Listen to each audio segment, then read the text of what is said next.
Hi, everyone, and welcome to another episode of Read and Write with Natasha. So, today we have with us Liz Alterman, who is the author of the book The Perfect Neighbor. All right, so Liz has the funniest bio I've ever read. So, listen to this. She lives in New Jersey with her husband and three sons. She spends most days repeatedly microwaving the same cup of coffee and looking up cinnamon. So this is just hilarious and funny, which brings me to the first question, which is about humor. But before I start asking you about humor, Liz, welcome to the show and thank you for joining me. Oh, thank you for having me, Natasha. It's all to chat with you this morning. Yeah, me too. So obviously you're funny.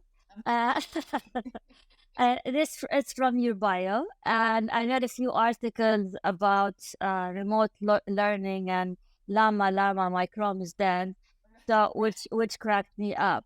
So yeah, so your book, go ahead. Oh, I was just going to say, I try to work out some of my personal frustrations through humor. And I think remote learning was really kind of pushing me over the edge at the point where I wrote that.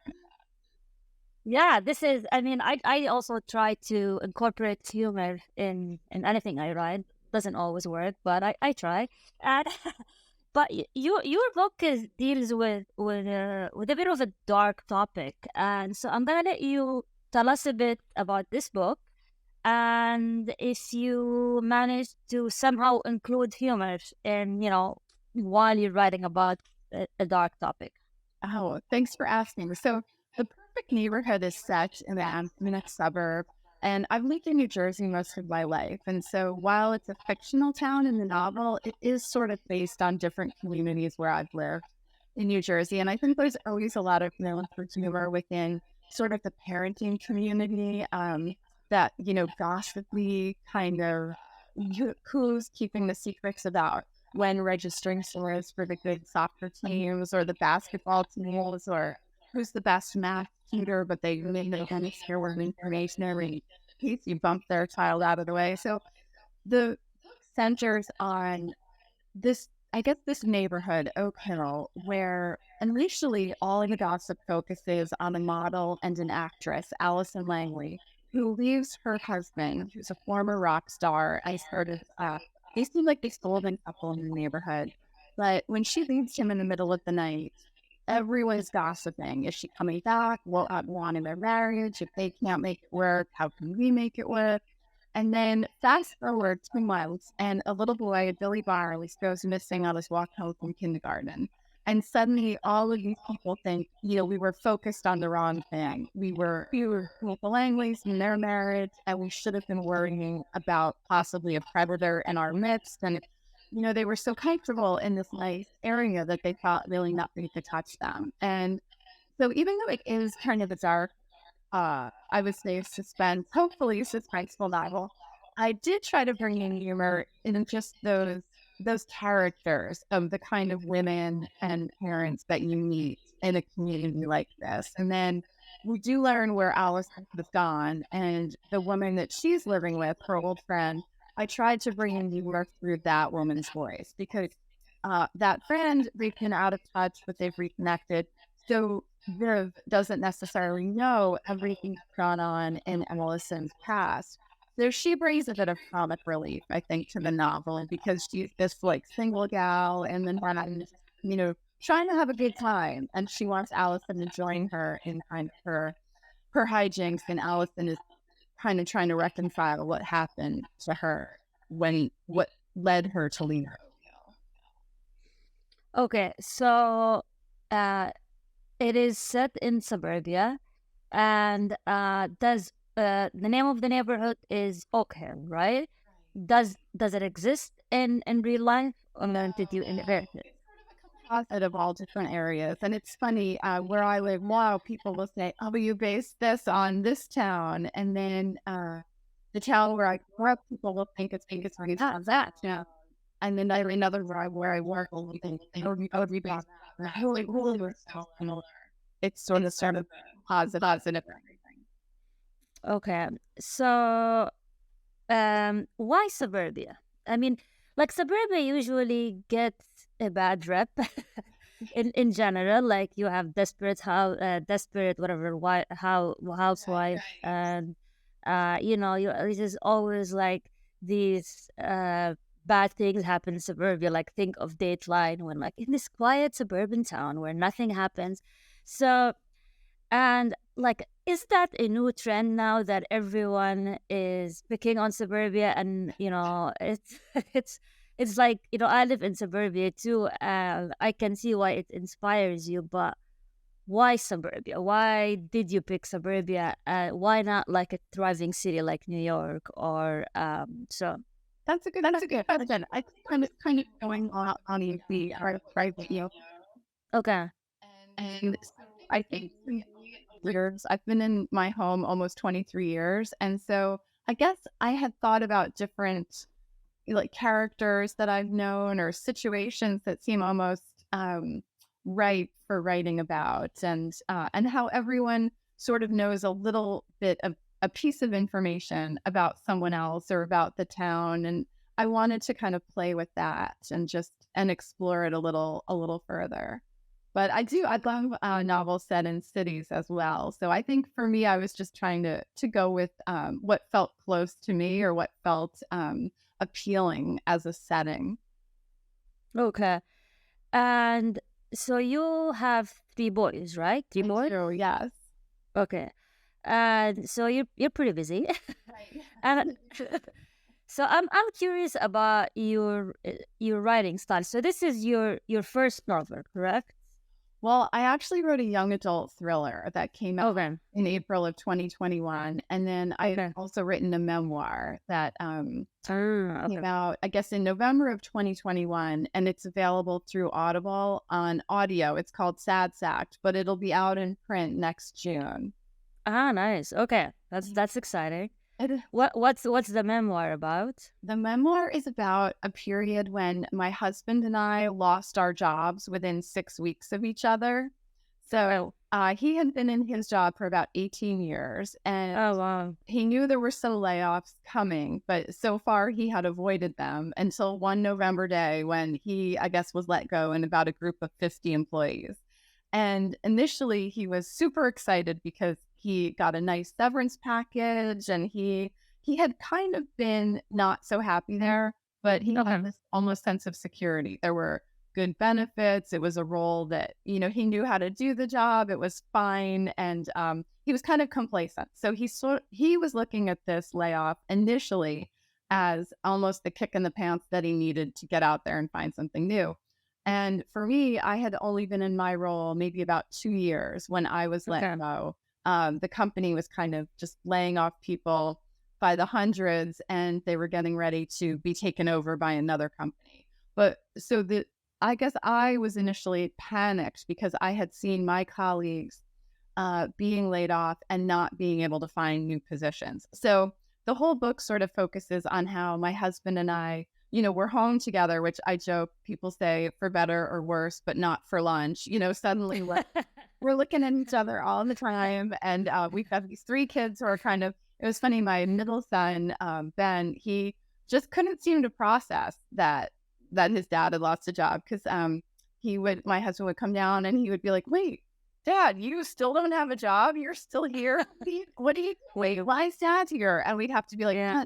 Dad doesn't have it. Like, it just seems like he, kids, they're in their own world, doing their own Yeah. thing. It would be like, wait, Dad still doesn't have a job? So that's kind of how we had different approaches. And I just wanted to get right back to work. And we live in an older home. And so I was kind of hoping if we could get back to work, we could use that severance package to like repair the poor plumbing and our deck that was falling off the house and make those home improvements. And my husband was more like, I'm joining a gym and I'm getting fit and I'm going to take time for that personal stuff I missed when I was riding the train at 5:30 in the morning. So it's kind of all about our different approaches and how that impacts our marriage and our family and just the job market in general. It had changed so much. We would find these applications that would say, tell us your personal theme song, or give us an elevator pitch about our company in 140 characters or less. And we were just kind of like, what is going on? Crazy. So I hope you guys are okay now in terms of the job scene, which the question is now is, are you writing full time or are you I'm employed now? I'm Like trying you're to write another novel, but I'm also taking on freelance projects as they come okay, in and okay, trying. But I feel like at the time when I wrote the memoir, being unemployed, people didn't really want to hear about it. I had an agent, she sent it out, and people would say, nobody wants to talk about unemployment. This was maybe in 2018. So I feel like once the pandemic hit and we saw such widespread layoffs, I feel like it's okay, taken a bit of the stigma away from okay, unemployment. So, and I feel like so many people have had to weather that storm that okay, that I hope the story resonates with more people, and as people find it. okay. So for me, it's also like a matter of mindset. Like, you're a published author, you're working on a second now, you're doing freelance. Why would you call yourself unemployed? Like, because the whole like idea of employment changed. So as a full-time writer, you still want to be in the rat race of the 9 to 5. I And is writing full-time not enough, either financially or it is also for your self-esteem as well? That's a great question. Well, I did have a 9 to 5, where I guess I would call it 8 to 6, or maybe round the Okay. clock. I had taken a job with a fintech company as a Okay. communications manager.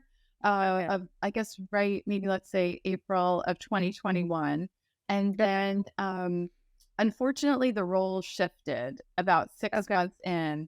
And Okay. I found myself just going to these 4-hour meetings where Okay. people were just, they would, let's say, post a slideshow or a PowerPoint presentation, and we would spend 30 minutes debating the background color. Do we like teal? Do we like purple? And I was just kind of like, am I on a hidden camera show? I couldn't believe it. And so that was really kind of a wake up call for me, that I think I'm done in terms of the corporate side of things. Okay. All right. Because when you're freelance, you have that hustle. You take a project, you do your best, you turn it around, you wait for edits, you invoice, and you're done. And Yeah. you take your next project so that you can Yeah. get your paycheck coming in.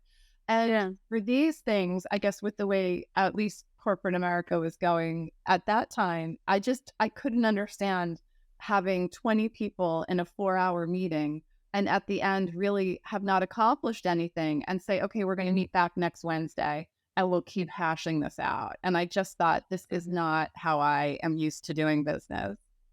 Okay. So are you satisfied now with being a full-time writer? Is that enough? That's a good question. I think personally, like in terms of fulfillment, I enjoy that. I try to take on some side projects, maybe writing an essay or a humor piece as the idea comes to me. Would I say financially that it's enough? No, I don't think so. So I definitely think my second child will head to college in the fall, and I keep joking, either I have to sell a novel or I have to really rethink. Self a child. Sell a child, sell a novel, Okay. sell an organ. I don't know. Something has to go. Well, I mean, it is, you can do it. Honestly, you can live off your writing, and there are ways around that. We can chat about it later on. But if money was not the issue, you would do this full time. Right. I would. Okay. I would. Okay. So it's doable. Just let me tell you that. So okay. So how is the book doing? I remember I was at Barnes and Noble a few months ago and I saw your book there. I got so excited. I was like, wow, I'm interviewing a celebrity. Thank you. So if you can tell me a bit about, the feedback that you got, if, anything about how people received it, how are you marketing? Is it you or your did you hire a PR company? Is it your publisher? Let's just talk about how the book is doing. Sure. Thanks. I guess I would say I've been really gratified to see that readers have enjoyed it, at least, or if they're not enjoying it, at least they've had the courtesy to not tag me and let me know. But Okay. so I appreciate that. I think people have said, I read it quickly. It was a fast read, which that's what another friend of mine and I, she's a writer as well. And we were talking about how, some books are like life changing, but we were Mm, saying we're really, what we set out to do with our books, which fall more in the psychological suspense category, we're just looking to entertain readers, to have maybe you have a book on your nightstand and you look forward to getting back to it that night. Like that was kind of my goal. I wanted to provide entertainment for readers. And I hope that I've done that. And recently I was very fortunate that some neighbors, which they were kind of joking because they were saying, we're waiting to see ourselves in this book as characters because, of course, they've lived in this town with me for 2 decades. But they read the book for their book club and they invited me to join them. So that was a real treat to get to talk to readers and kind of for people who aren't writers, I think they don't know everything that goes into the process of maybe getting an agent and hoping to sell a novel and different paths to publishing. So that was neat to talk about. But in terms of marketing, Crooked Lane put out the book in the US and Legend put it out in the UK. And so both of them were really helpful in terms of securing blog tours, getting advanced reader copies out. And I love the bookstagrammers who have taken such creative photos. I love seeing the book. I saw someone take it to Hawaii on vacation. I saw, it's been out in the Midwest. It's out in the UK. I can't remember if someone took it to Spain, but I got to see, I said, I wish I could travel alongside this novel and hit all of these fun destinations. But that's been really great. But I think, so many books come out every single day that it's such a saturated market. And you sometimes feel as if you're, either too self-promotional or you're shouting into a void. So I think it's very hard to strike that balance between thinking, oh my gosh, people are so sick of hearing about this book, or am I coming across as too self-promoting? But then at the same time, you think, if I want this book to find readers, I have to keep putting myself out there. And I've been very fortunate. Local bookstores have been very supportive in having me, come for a few hours and either do a reading or just sit and sign books. So I really appreciate all of that support too. nice. So, did you get any negative feedback? It's kind of part of the gig, right? We all get negative feedback. I But I hope you didn't. But if you did, how did you deal with it? I think it's par for the course. I think you'll find people who will say, I guessed every twist. I knew from a third of the way through, I knew who the villain was, and I saw this coming. And then I just kind of take it in stride. I feel like not every book is meant for every reader. I know I won't say which title, but I just got an audiobook from the library and I made it 8 hours into the book. And I just thought, you know what? I'm not loving this. And this is a book that's like a huge bestseller. And I just thought, you know what? Somebody else is waiting for this book. I'm just going to hit return and I'm going to move on to the next one.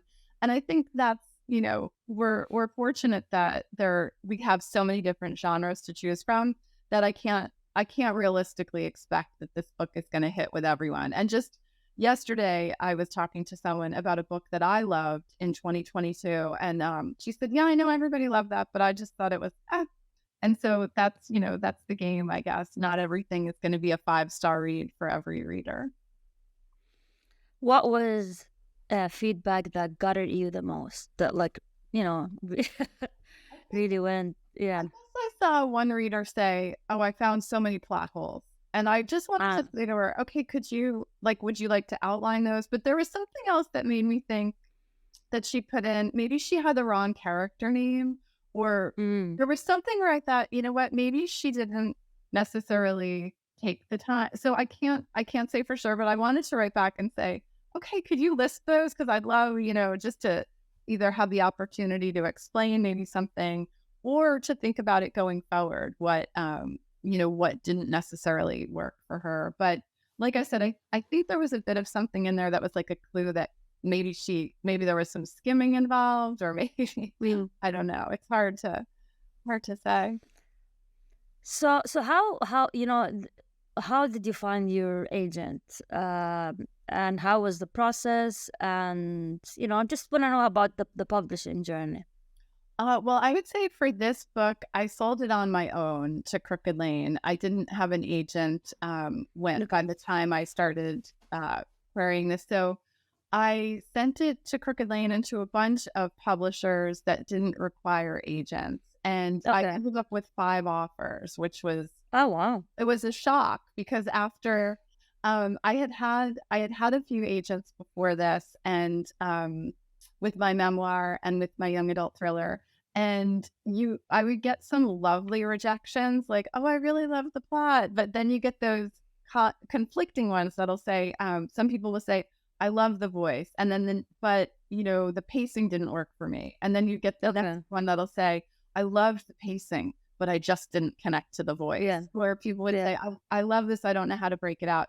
So I felt like after all of those rejections, to get multiple offers on this book was just a delightful surprise for me. Yeah. So that Yeah. it was a Yeah. shock, but it was exciting. But I will say, as I've been working on other books, I do have an agent now, and I found her just through querying and a new work, and so that's been exciting to have somebody kind of in my corner as a kind of Mm. protecting me and as a cheerleader and kind of opening up the field to other publishers as well. So the reason that you went without an agent is because you just did not want to wait to find an agent, and or what was your thought process? I guess if I could be honest, I would say that I had spoken to different people during the process of this, and I had had an offer from one agent, and I thought she was lovely and great. And then as we got a little deeper into it, she wanted to make a lot of changes to the story. And I sort of No. came away thinking that maybe I would be ghostwriting her book. The idea that she wanted it was it was definitely a larger rewrite. And then Okay.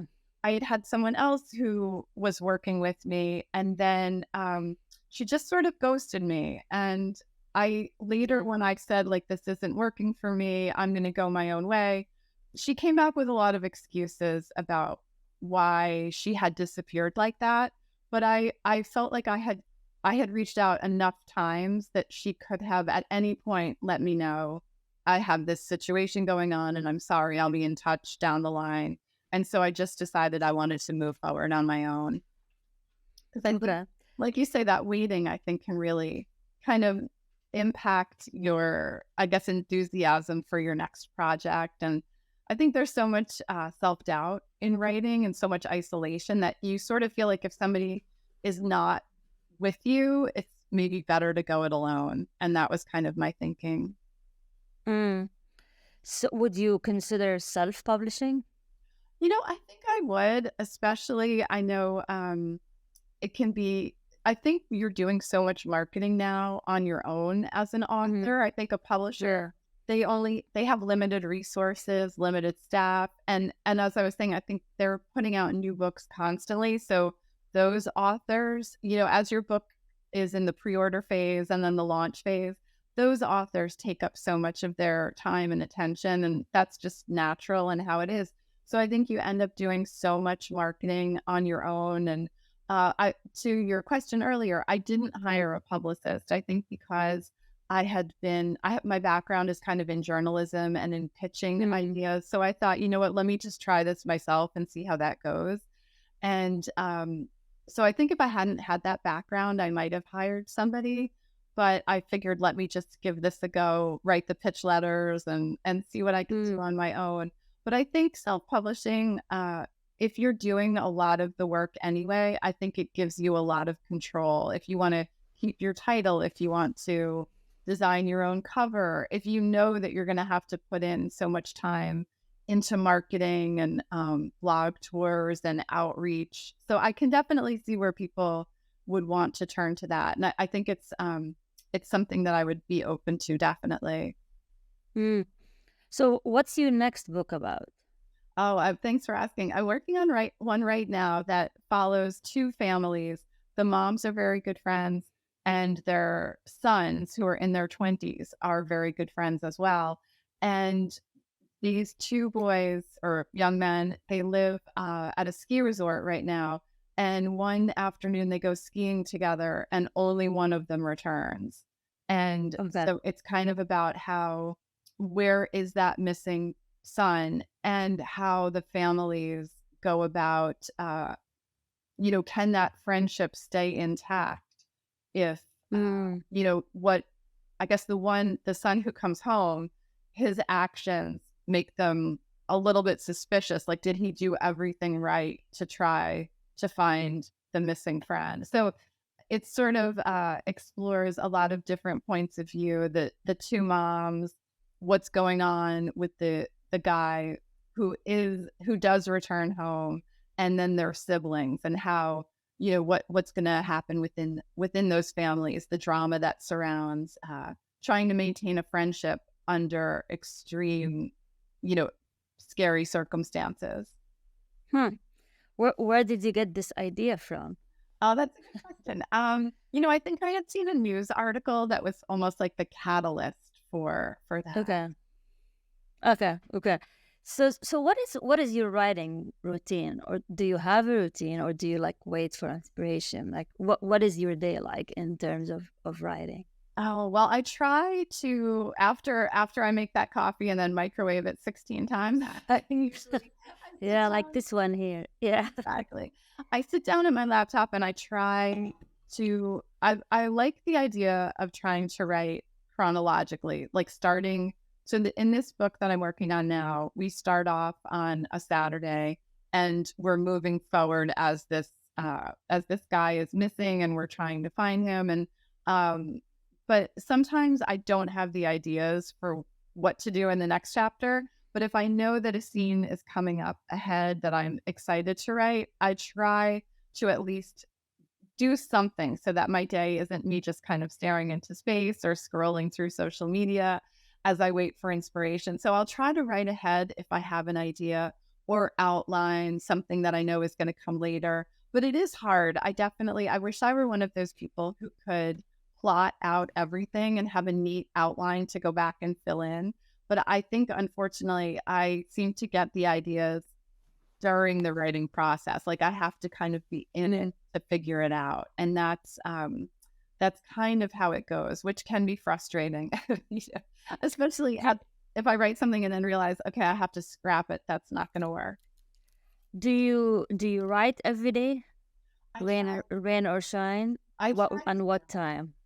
I try Okay. to write while my kids are out of the house, usually from about 9 to 3, and then I do. Oh, well, that's a long writing time. Right. I You don't write nonstop from nine know. to three? No, Okay. definitely not nonstop. Enough. Kind of, because I freelance on the side, I'm kind of responding Good. to emails or working on side projects, or maybe I Yeah. have an idea for an essay or a humor piece. Yeah. So I'll kind of take time out to work on something there. But I try, and then of course I'll have other commitments during the week. But I try to, if I can, save that space for writing. I try to take, when I get frustrated, I try to go out for a walk and clear my head. Or I listen to a lot of podcasts about writing as Ah, I'm either making lunch or doing different chores around the house to try to just, I think it's so heartening to hear what other writers are doing and what works for them, and also to hear that, we're not in this alone. Everybody comes to that blank page with a bit of fear and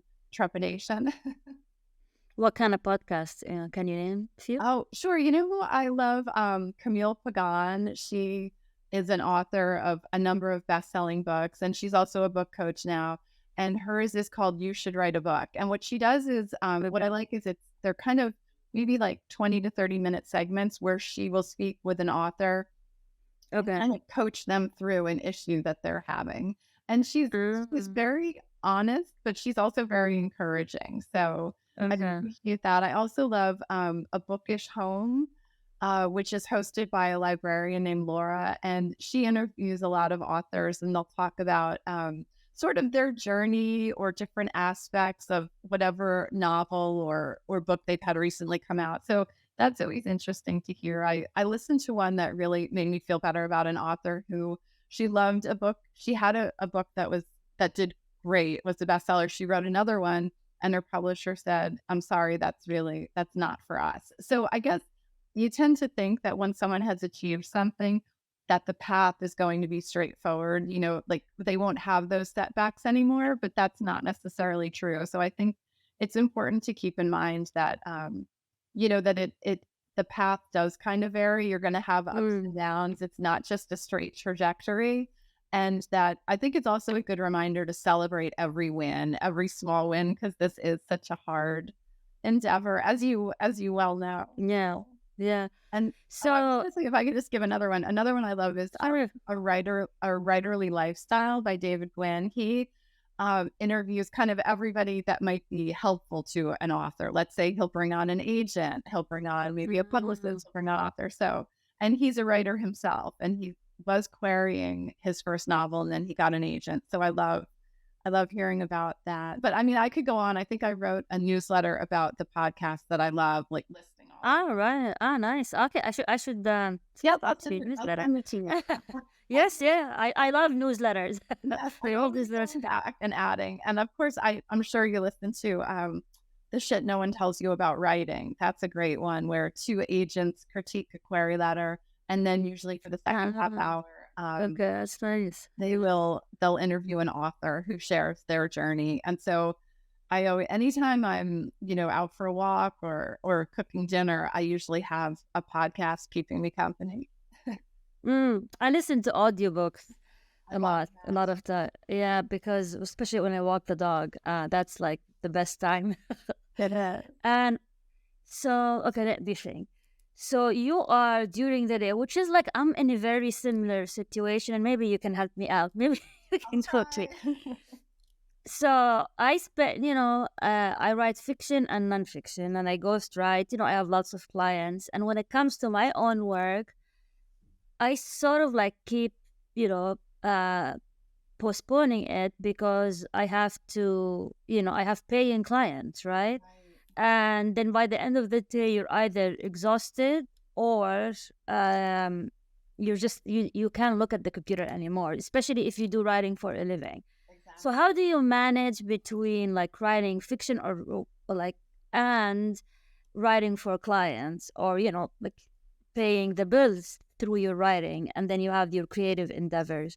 Right. I think that's a great question. I try to schedule time. I used to be better about this, but I would try to get up early, and that's the time I would devote to my own projects, because then I thought it's kind of uninterrupted time. No one's awake yet. I'm not getting many emails. So I guess I would try between like 6 and 7 in the morning to devote a solid hour. Because I don't know about you, but I also feel that guilt of like neglecting my own projects. It like weighs on you. And then also I think the longer you're apart from it, when you go back to it, you almost have to reread to get in that headspace and to connect with those characters' voices again.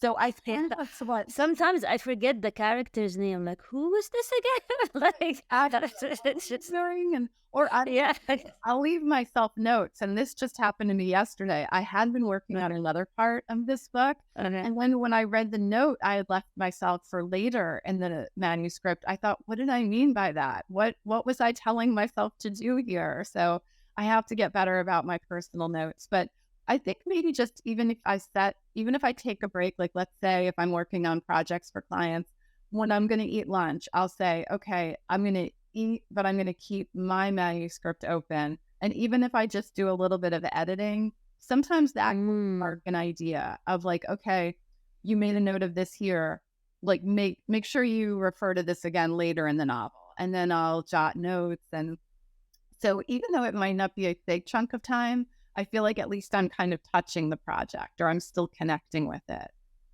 Okay. But I also to devote that time to my writing, my personal stuff.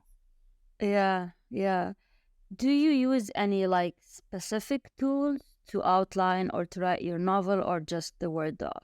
I'm just doing Word docs, it's very messy. I will always say, with everything I write, I say to myself, you have to get a better process. But I know I've heard people talk about Scrivener, but I've heard Scrivener. I use Scrivener. Yeah. Do you like it? I always hear. I love it. Yeah. Oh, okay. I always hear mixed things, that it's like a steep learning curve, but then other people say it's not. And then people say, I just went back to Word. I don't know. For me, Scrivener, especially the first draft, like for this, my second novel that I'm working on, which is, I've been putting it off for years with no excuse. But the first draft for me was because you divide the chapters, right? So if you get an idea, you know exactly where to plug it in, and then you can name the chapter. So you can have like name chapter, like when the main character has a fight with her husband or whatever, right? That's like the chapter. And then like when you walk, and then you're like, maybe she's gonna throw the glass of wine, like, and you remember, okay, I have to add this. So you immediately go to the chapter and you plug it in. It makes it much easier for me because you visually see it. And also for me is the character. So I find images of characters like online, like celebrities, and then I plug them in. And every time, like, how does this character look like again? And so I go back, and this inspires me to add more description, like, she played with her long black hair, or he smiled and the dimples showed, or whatever, right? That's a great idea. And I'm going to have to so, yeah, try that. It helped. I'm all talk though.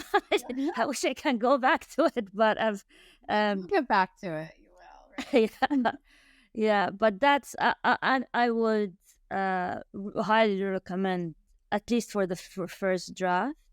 And it sort of kind of takes the fear out of the first draft if you have it subdivided into small tasks or like small chapters. So you just like start with naming the chapters and start plugging in and moving things around.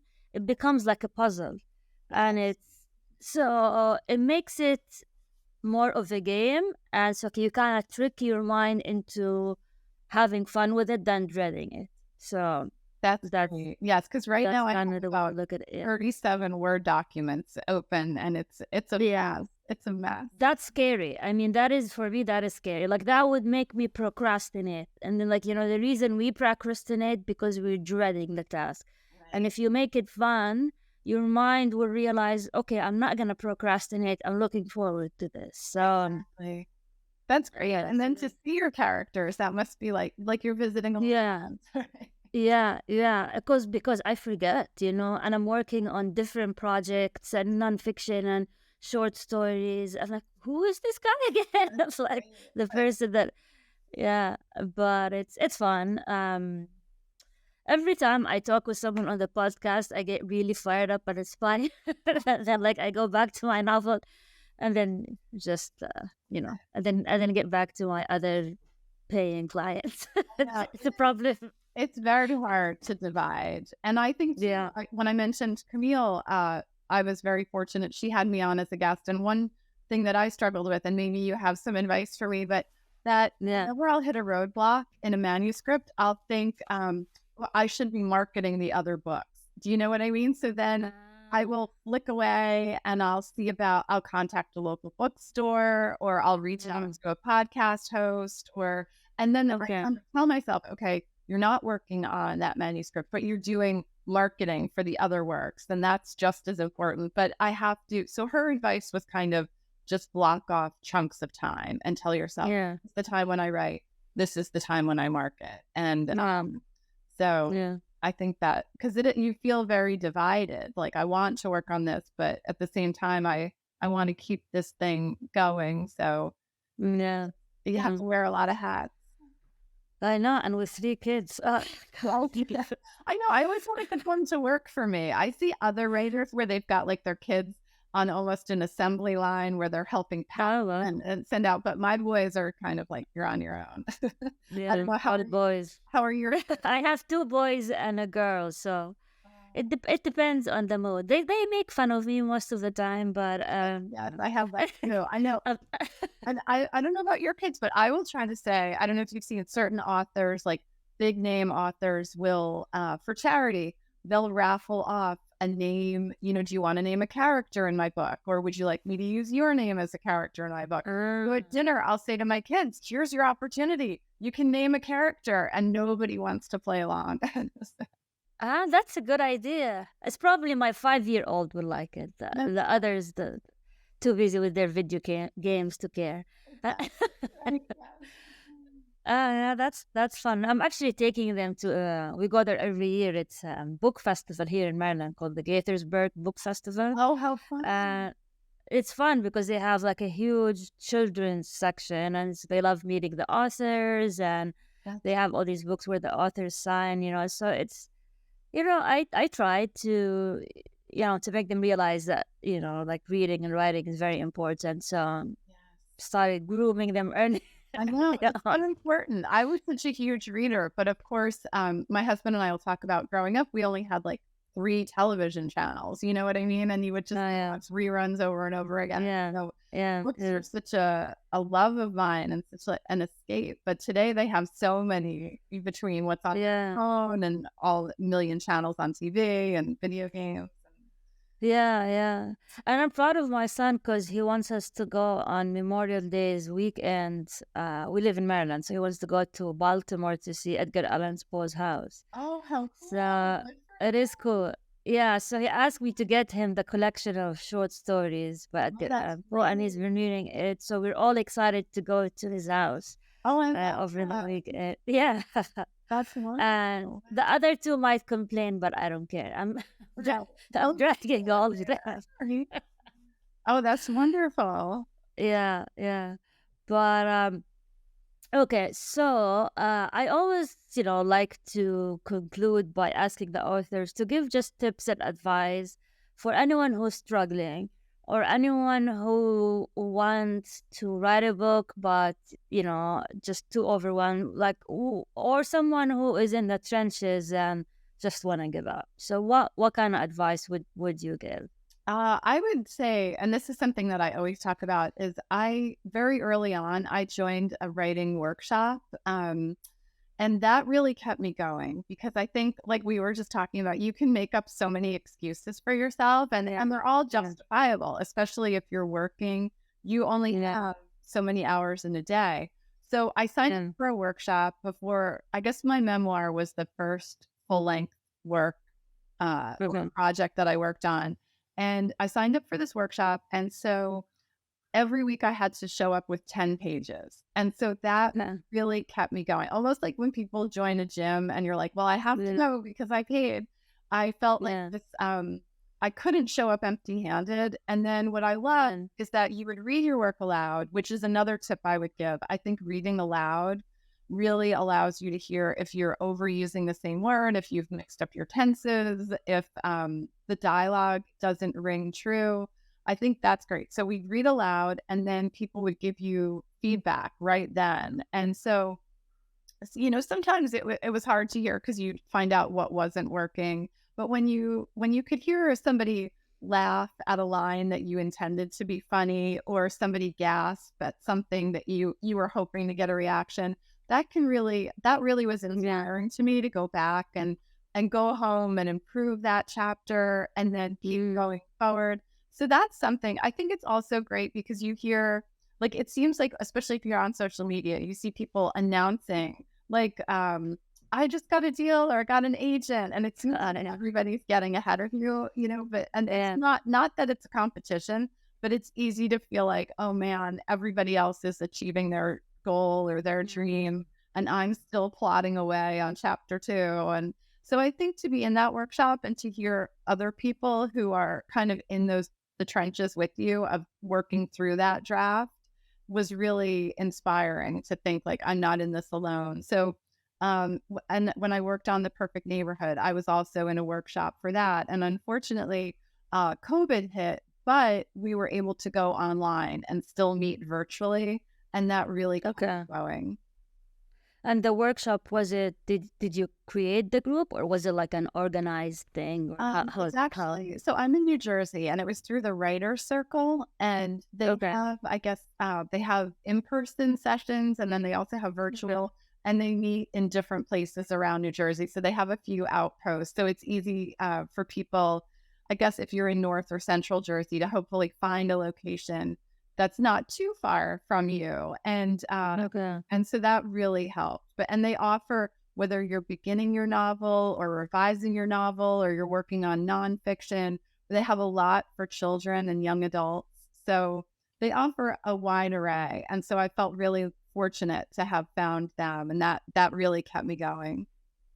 Ah, okay. Well, that's great. And then I guess from one of my early sessions, a couple of people I met, now we'll still meet. We meet for lunch, but we used to meet and talk about our writing. But now, as life has gotten in the way, kind of we're all at different stages.